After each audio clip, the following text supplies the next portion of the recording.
Good day mga kahabi! Isa na namang napakagandang araw pa sa ating lahat. And by the way, this is Sweng of RGO, Mini Coop at iba pa. And for today's vlog mga kahabi is pag-uusapan na naman natin ang isa sa mga kinahihiligan nating mga punchy chicken, particularly sa mga ayam sirama. Alam nyo ba mga kahabi na ang mga ayam sirama ay ang tinaguriang the world smallest chicken?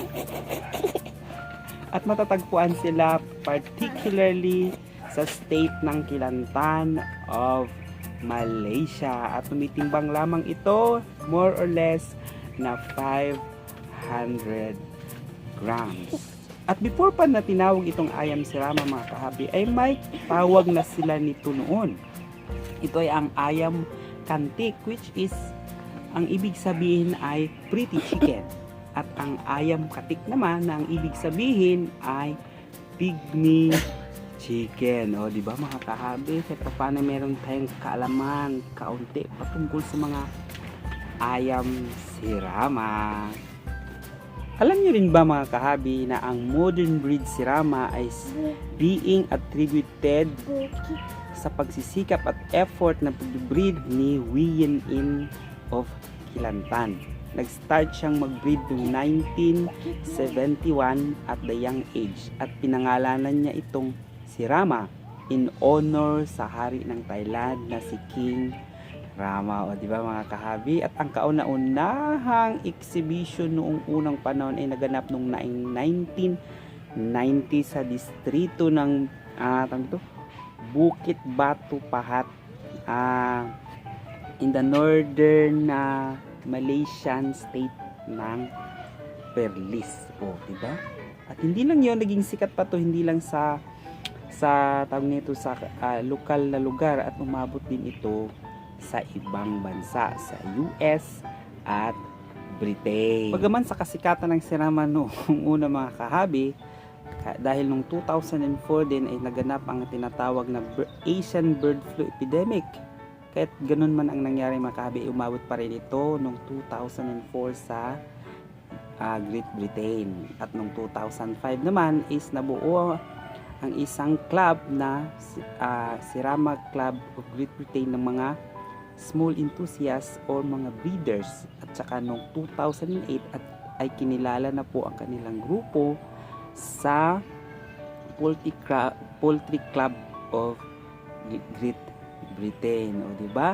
At nabuo na rin ang kanilang mga standards na gagaya ng mga standard, di ba? Pag magsisirama, every country is may sariling standard ng judging, di ba? Iba sa Malaysia, iba sa US at iba din sa UK yung mga tinatawag na standard of judging. Kaya naman noong 2011 ang mga ayam sirama ay kinilala na ng American Poultry Association as officially new breeds. O di ba mga kahabi? At nung 2012 naman mga kahabi ay ang American Sirama Association formed to help gain APA and ABA para tanggapin din naman yung iba pang mga varieties ng mga sirama.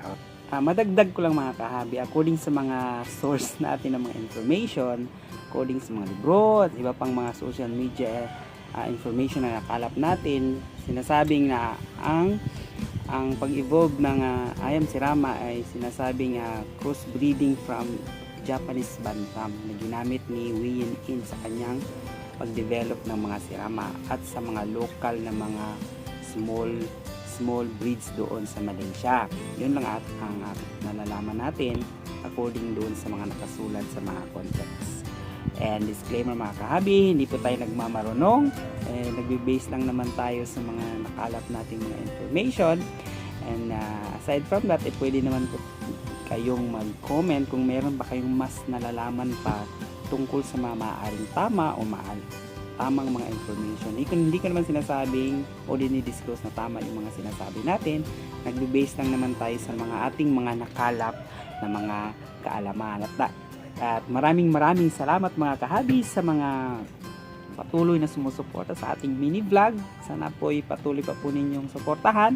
At sa mga baguhan po, wag niyong kalimutan na mag-like share, and subscribe para maging updated pa kayo mga kahabi sa mga bago nating mga uploads. At lagi nating tatandaan mga kahabi na walang magiging isang kahig, isang tuka. Kung ikaw ay matyaga, always may nilaga. Maraming salamat sa inyong lahat mga kahabi. Hanggang sa muli. Paalam.